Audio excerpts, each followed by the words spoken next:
Yeah, the Tipperary team of the decade, 2010 to 2019, of course. Will I just run straight through mine and then you can pick your holes? Yeah. Okay. In goals, 2014 All-Star Darren Gleeson.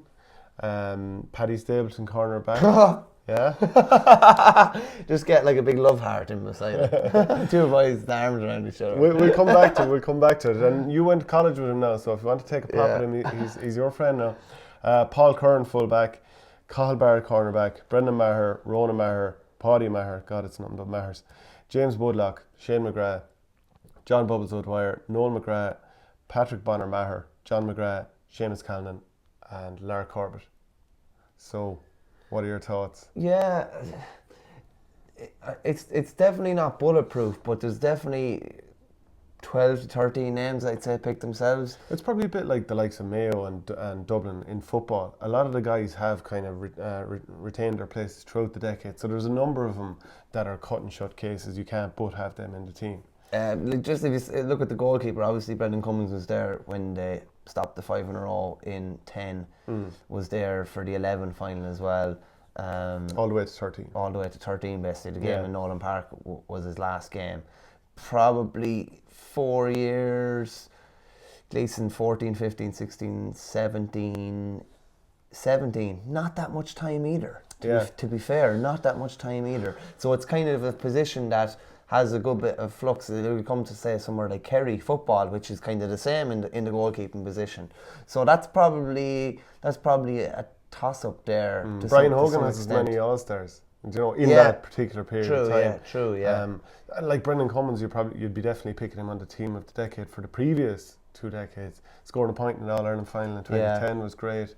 Probably didn't have a great semi-final against Kilkenny in 2012, the 18-point loss. There was one goal in particular that I let in on Taggy Fogarty that kind of, I think the bottom fell out of it for Tipperary after that. Gleeson, in fairness to Gleeson, I don't really recall any mistakes. He was very solid once he got his chance. He got his chance quite late in the day and he was very experienced. Yeah, he was well into his 30s by the time. Yeah, he was in fairness. So, that's...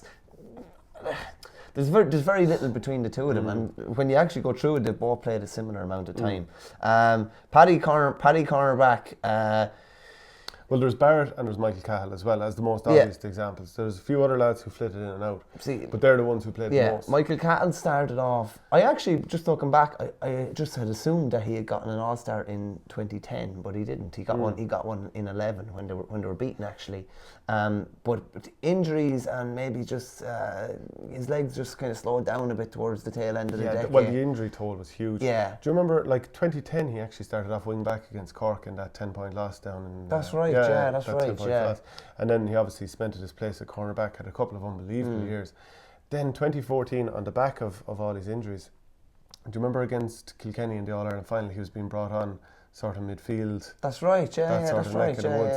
And then I suppose like he got himself back into the team for 2016 and had a good year that year, probably 17, not quite as good. I remember him getting blocked down for a chance to equalise against Galway. That's right, actually, that's right. But, excellent servant, don't get me wrong. But he is an All-Star, of course, which Paddy doesn't. I remember backing Paddy for an All-Star one year. He got the 2010 Sunday Game Team of the Year. That's right, like he would have been nominated, I think, 3 times. One of those 2009, 10 and 14 after that. Obviously, I'm batting for him here. A small bit, he might be embarrassed that I'm batting for him, but if he was playing any other position in the field, I probably wouldn't bat for him. But because he plays where he does, and my love of cornerbacks, I would bat for him, to be honest with you. Well, I would have said highly underrated. And then in the 14 final, like, showed what you could do. Remember the catch, and remember he got a point, didn't he? He got a point. Yeah, he got a point as well. Yeah. So his man was taken off in the 2010 All Ireland as another example. So I think all these, like, it's like a little black book. You have everything stocked and written. Paul Curran, fullback. Yeah, see, that's the early part of the decade. Again, 2 All-Stars, I think 10 and 11. And it can be easy to forget. That. Because he filled in, because like Declan Fanning was an All-Star fullback, either 8 or 9, I think. And Curran was the next kind of fullback. Paddy Maher was fullback in the 2009 All-Ireland final. That's right, yeah. They swapped things around. And the fact that they were able to put somebody in fullback and to release Paddy at wing back was huge, and he was very, very solid. Again, what are you looking at? 3 or 4 years of very good play throughout the decade? Well, I'll tell you one thing. That 2012 game that I mentioned against Kilkenny when Tip were ripped apart, he gave one of the most heroic performances at fullback up until the thing came apart. Actually, yeah, that's right. Absolutely outstanding performance. That was right, actually, and we're not going to put Paddy Maher fullback here because we have him out on the wing.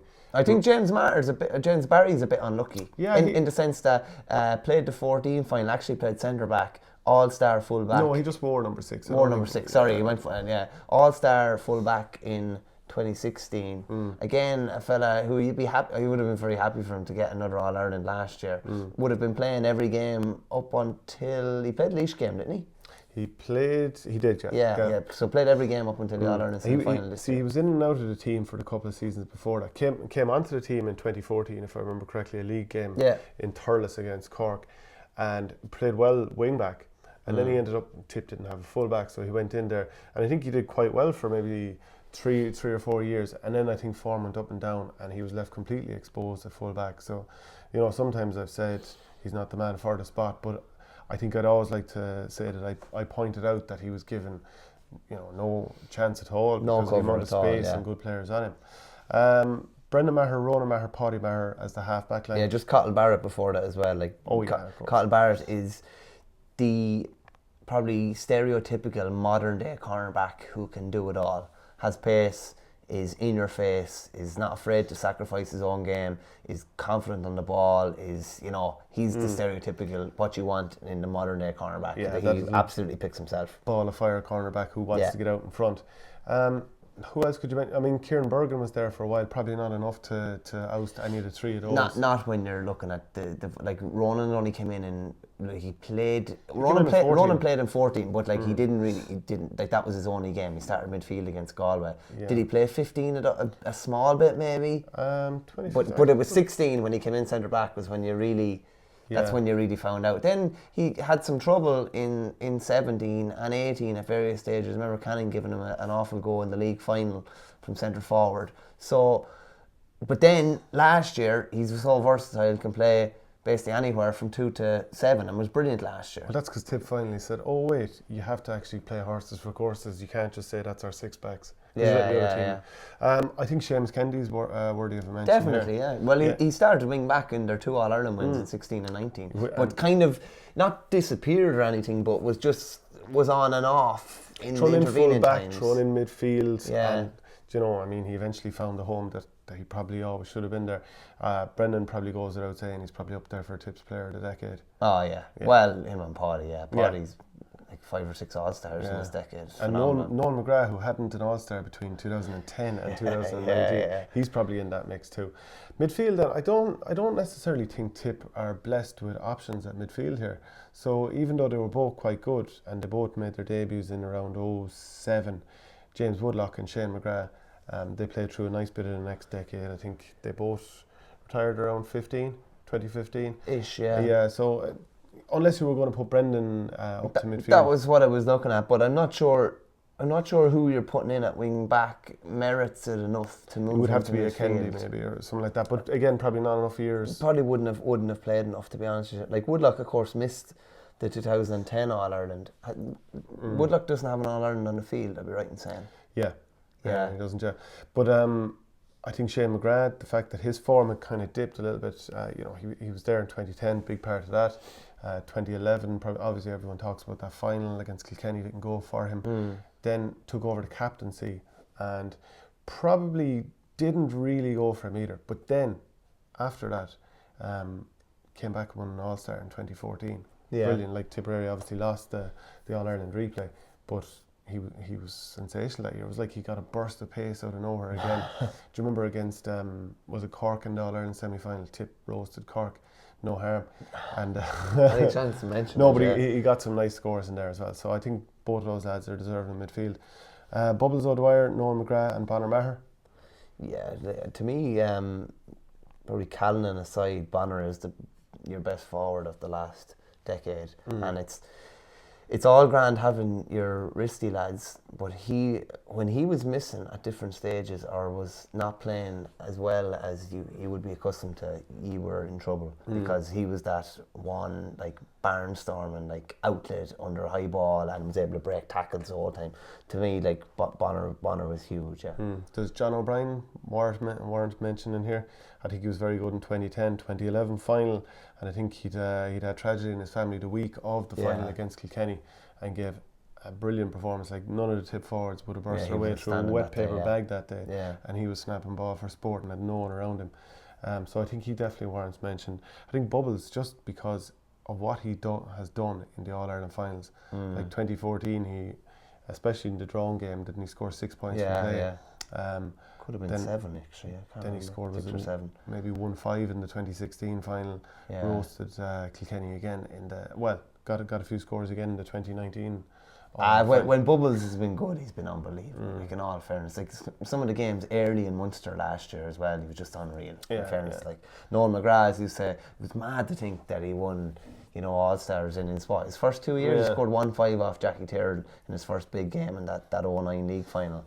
But like that's kind of where like the All-Star system can be a bit flawed, in the sense that if you're looking just on All-Stars, you're thinking, oh, but Nolan McGrath only has 3 All-Stars. He was unbelievable at different stages, do you know what I mean? And he just like, he's the opposite of Bonner, I suppose, in the sense that he's your get the ball to Nolan McGrath and he'll make a talk. He doesn't necessarily have to run when he has the ball. He might just stand back or do anything, but he was just brilliant. Last year just showed how smart Sheedy was as well, to make him the go-to man every time he had the ball basically as well. I think Jason Ford should have himself in at this stage, but it hasn't. It just, even though everyone can see he's an unbelievable hurler, and even in that Munster Hurling League game against Clare that we saw in the depths of December, just clean ball striking. But it probably took him a long time to arrive. Like, he's there since 2013, and it's incredible. Yeah. Like, given his skill set and what he can do on certain days, that he hasn't got himself into this team. He hasn't won an All-Star. Yeah, like, he's a couple of years more than John McGrath in the I don't know how Jason Ford didn't win an All-Star last year, but that's besides the point. Like, he'll probably fall through the two stools of tail end of one decade, start of another. So he mightn't necessarily make the team in a decade for the next decade, but if you were doing over the 20 years, he might make that. John McGrath probably would have won Tipperary the All-Star or All-Ireland in 2015 if he didn't get injured. So remember, Tip lost to Galway that time by a point, the Shane Maloney point at the end. Noel McGrath came on, he'd obviously gone through the cancer treatment. He came on late in the game, and we've seen what a massive player he is for Tipperary. John McGrath, at that stage, I think he'd scored on average 5 points from play during the league. Then he did his hip, and then he wasn't available. And people probably weren't really counting the cost of him because he wasn't as established at the time. But ever since then, by and large, he's been brilliant. Maybe this past year was probably the one that didn't go as well for him. Especially the Wexford game. Even I think the Limerick game probably, and even the Laois game, he probably didn't do what we know he can do. But at different stages, like he was still those glimpses of brilliance. Like, and he's been like, what age? John McGrath is quite young. Like, John McGrath has another like 5 or 6 years at Tip senior level if he stays fit. Like, he's 25 now. Yeah, he still has another. Like, he's so clever and smart. That's why, like those. But Noel is almost going to be. Noel will be ageist. Like, he could stay going for another 3 or 4 years, no bother at that highest level. Like, and John McGrath has 12 goals in, if Wikipedia is right, in 22 championship games, which is some goal. Yeah, it's serious goal. Yeah, there was a hat-trick against Waterford in 2016. Remember, he knocked in a penalty. That's right, that's right, goals. But, and obviously that goal in the All-Ireland final in 2016, set up by his brother Noel. Yeah. Seamus Callanan kind of goes without saying. Sure. Do we need to? Unbelievable. It's probably between... you're looking at Callanan, Brendan Matter and Paddy Matter realistically for player of the decade. Larry Corbett, obviously, he's part of the team of the decade. There's 10, 11, like the 4 goals against Waterford in 11, the 3 goals in the 10 All-Ireland. There's like, while he would have finished up midway through the decade, he still would have been unbelievably dangerous as the 14 final showed. Owen Kelly actually played through half of the decade, 2010 to 2014. He had 5 seasons there. Yeah. But that was probably 2010 he was excellent. 2011 probably had a couple of flashes, and I think from then on he was probably... His back, he struggled with his back a lot, didn't he? Yeah. But when he was on, he was. But again, you're talking about the previous decade, realistically, and you're talking about of the team in the 20 years, he'd be on that as well, realistically. Let us know if there's any part of that team you disagree with, or if you agree with me, let me know. And if there's anyone else you can find to put in cornerback instead of Paddy Stapleton, please find them. Huh?